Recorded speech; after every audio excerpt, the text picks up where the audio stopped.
자, 이번 시간은 건축법상 위반 건축물에 대한 조치 내용이고요. 네, 건축법 마지막 주제가 돼요. 네. 자, 위반 건축물부터 설명드리겠습니다. 자, 위반 건축물이에요. 자, 구체적으로 자, 어떤 건축물이 위반 건축물일까요? 자, 이게 사용 승인을 받은 건축물이에요. 그러니까 합법적인 건축물이죠. 그래서 이 강남의 강남 대로변의 빌딩이고요.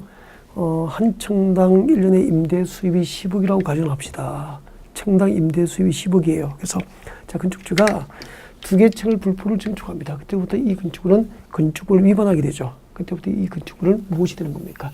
건축법이나 건축법에 관한 처분과 명령을 위반했기 때문에 이 건축물을 위반 건축물이라고 하는 거죠.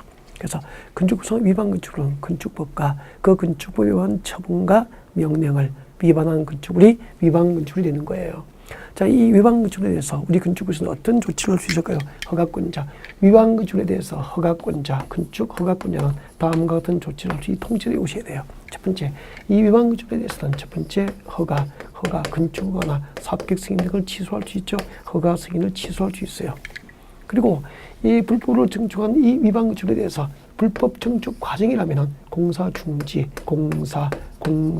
중지를 명할 수 있어야 되죠. 그래서 공사 중지 명령을 할 수 있어요.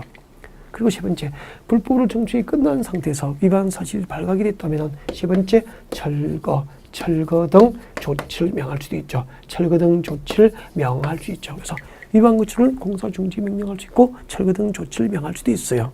네. 그리고 이 위반 건축물에 대해서는 이 불법으로 증축된 위반 건축물에 대해서는 다른 법령에 의해서 건축법 이외 다른 법령에 의해서 영업 등 행비 허가 중지, 영업 등 허가 중지를 관계기관에 요청할 수 있어요. 영업 등 행비 허가 중지를 요청할 수 있죠. 그리고 이 위반 건축물에 대해서는 철거 등 시정명령을 했는데 시정명령을 이행하지 않으면 시정명령 이행기간을 줍니다. 이행기간을 주고 그 시정명령 이행기간 동안에도 이를 이행하지 않으면 그 시정명령 이행, 철거 등 시정명령을 이행하도록 이행강제금을 부과할 수도 있습니다. 이행강제금 부과를 할 수도 있죠. 철거 등 시정명령을 이행하지 않는 경우 이행강제금 부과 대상이 되는 것도 위반 건축물입니다. 자, 위반 건축물에 대한 건축법상 처분 내용입니다. 허가권자는 건축법에 의해서 이 건축을 위반한 건물에 대해서 이와 같은 조치를 법적으로 할 수 있다는 거죠. 그리고 그 밑에 기존 건축물입니다. 기존 건축물에 대한 조치입니다. 기존 건축물에 대해서는 건축법상 어떤 조치를 할 수 있을까요? 먼저 기존 건축물이 무엇인지 얘기가 좀 돼야 되겠죠. 기존 건축물이 무엇일까요? 기존 건축물은 이거예요. 여러분, 여기 국도가 있습니다. 2차선 국도예요. 2차선 국도변에 마을이 있습니다. 국도변에 마을이 있죠. 이런 국도변에 마을이 있죠. 그 국도변에 있는 건축물은 건축을 위반한 겁니까? 아니잖아요. 근데 이 도로가 2차선 도로가 4차선 도로 확장이 된 거예요. 그때부터 이 건물들은 도로 가운데 놓이게 됐죠. 그때부터 이 건축물은 건축을 위반하지 않지만 이렇게 건축을 위반은 하지 않았지만 공익상 국가보안상 공익상 국가보안상 공익을 위해서 철거 등 조치가 필요한 건물은 기존 건축물이 되는 거예요. 뭐지 기존 건축물인지 알겠죠? 이 기존 건축물에 대해서도 자 공익상 국가보안상 필요한 경우에는 우리 건축에서 뭐 할 수 있죠? 철거 등 조치를 명할 수 있습니다. 국가보안상 필요하거나 공익상 필요하면은 건축을 위반하지 않은 이 기존 건축물도 공익상 필요하면은 철거 등 조치를 명할 수 있다는 겁니다. 그리고 미관지구, 그리고 그 철거 명령을 이행하지 않으면은 이행강제금 부과할 수 없지만 철거 명령 이행으로 건축주가 받게 될 정당한 손실은 보상합니다. 철거 등 조치 명령 이행으로 건축주가 받게 될 손실을 보상하는 것은 기존 건축물입니까? 위반 건축물입니까? 기존 건축물에 대해서는 손실 보상이 이루어지게 돼요. 네. 그리고 세 번째, 이 기존 건축물에 대해서는 자, 미관지구입니다.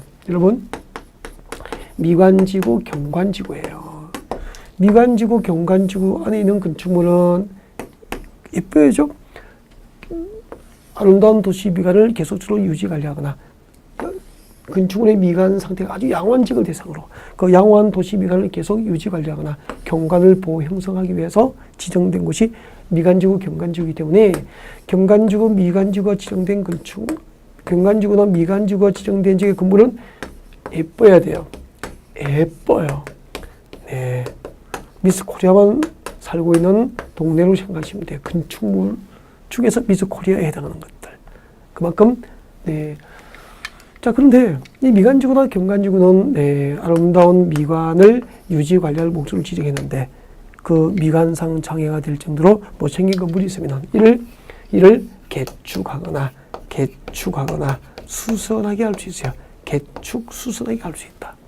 앞으로 미관지구, 경관지구 아니는 건축물의 경우에는 미관상, 경관보상 장애가 될 정도의 건축물이라면 철거 등 조치를 명하는 게 아니고 개축하거나 수선하게 할 수 있죠. 교재 읽어드리겠습니다.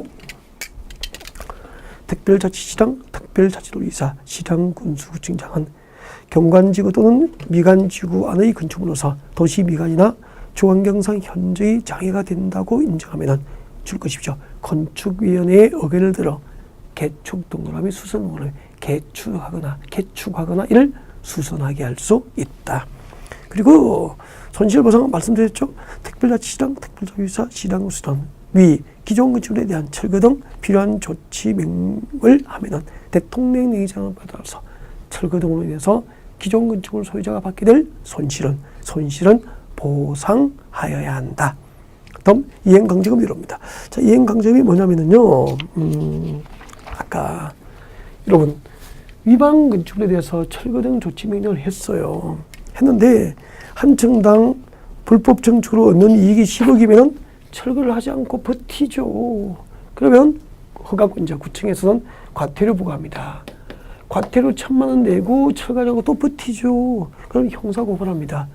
그래서 검찰이 수사하고 증거가 입증되면은 위반 사실이 입증되면은 이제 법원에 기소해서 재판을 하게 되죠. 그럼 경제사범이니까 보통 벌금을 때리게 되죠. 벌금 물고 또 철거하지 않습니다. 그래서 이런 악덕 건축주에게 철거 명령을 이행하도록 시정명령 이행하도록 강제하기 위해서 일정한 기간 동안 시정명령을 이행하지 않으면 그 이행을 강제하기 위한 경제적 지제를 반복적으로 부과하게 되는 거죠. 이를 이행강제금이라고 그래요. 여러분 그 벌금이라든지 벌금이나 과태료 있죠. 이 벌금은 형벌이에요. 형법에 규정된 형벌이고 그리고 과태료는 행정질서벌이에요. 이것들의 공통점은 한 번만 부과할 수 있고 반복 부과를 못해 반복을. 근데 이 벌금과 과태료 부과처분 한 번만 부과하니까 철거하지 않고 버티더라는 얘기죠. 그래서 이 매년 2회 이내에서 철거 명령을 이행할 때까지 일정한 경제적 지지를 반복적으로 가게 되죠. 이를 이행 강제금, 시정 명령을 이행하도록 강제하기 위한 경제적 지지를 부과하죠. 이를 이행 강제금 부과처분이라고 하는 거죠. 시정 명령의 이행을 강제하기 위한 경제적 제재를 이행강제금이라고. 이행강제금의 가장 큰 특징은 시정명령을 이행할 때까지 원칙적으로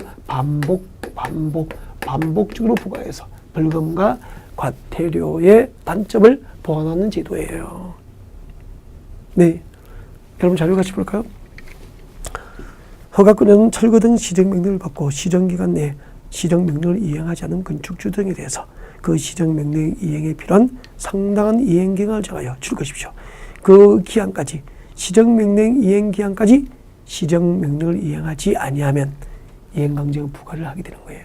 그때 줄 것이죠. 다만 연면적 85제곱미터 이하인 주거용 건축을 줄 거죠. 연면적이 85제곱미터 이하인 주거용 건축은 주로 서민용 주거용 건물이기 때문에 산정된 금액의 2분의 1 범위 내에서 조례로 정하는 금액을 부과할 수 있도록 이행강제금 부과를 감면해 주게 되는 거예요. 부과 기준. 자, 건축법상 이행강제금 부과 기준은 자, 건축물이 건폐율을 동그라미 합니다. 용적률 동그라미 하십시오. 자, 건폐율과 용적률을 초과 건축했거나 그 다음에 허가를 받지 않거나 허가 동그라미 합니다. 신고하지 않고 신고 동그라미 합니다. 그래서 4개죠. 4개. 자, 건축법에서 자, 건폐율을 초과 건축했거나 건폐율 위반이죠. 용적률을 초과했거나 용적률 위반이죠. 그리고 허가받지 않고 건축했거나 신고하지 않고 건축한 거야. 몇 개죠? 4개. 이 넷 중 한 개를 위반했어. 그때 이행강제금은 제곱미터당 제곱미터당 시가 표준액의 100분의 50%입니다. 꼭 기억합니다. 금필 용적률 허가 그리고 신고 규정을 위반한 경우에는 지방시법에 따라서 해당 건축물에 적용될 미출 것이죠. 1제곱미터당 시가 표준액의 100분의 50에 상당하는 금액의 위반 면적을 곱하여 산정된 금액 이하 범위에서 대통령령으로 정하는 비율을 곱하여 이행강제금이 산정돼요. 그래서 4개를 외워둡니다. 금필 용적률 허가 신고 넷 중 하나를 위반하면 제곱미터당 100분의 50 딱 외워둡니다. 그리고 2번 건축물이 위 1번의 1번 외의 위반 건축물에 해당하면 줄 것이죠. 동그라미 1번 외의 위반 건축물이니까 금필 용적률 허가 신고 말고 그 외 기타 위반이죠. 기타 위반. 그렇게 기억하시면 되죠. 기타 위반 시. 기타 위반 시에는 제곱미터당 시가 표준액의 100분의 10입니다. 100분의 10 범위 내에서. 이렇게 되죠.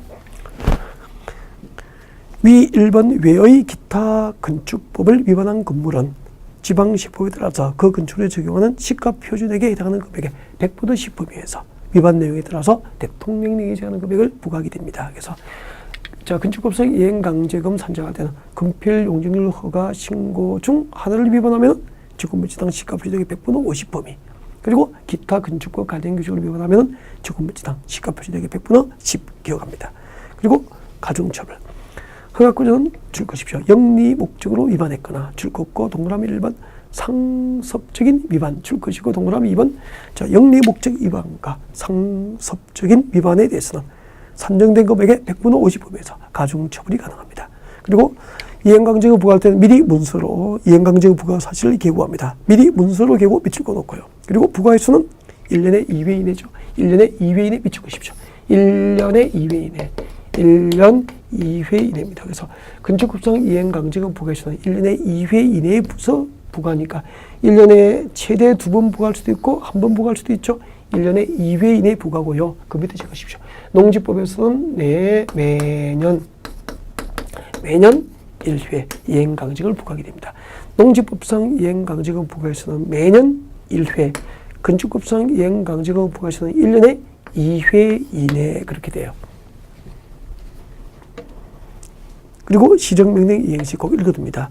자, 허가권자는 시정명령을 받은 자가 이를 이행하면 새로운 이행강제금 부과는 즉시 중지하지만 이미 부과된 이행강제금은 징수합니다. 그리고 이행강제금 부과 처분을 받은 자가 납부 기한까지 이를 납부하지 않으면 지방세 외 수익금 징수에 관한 법률에 따라서 강제 징수가 가능합니다.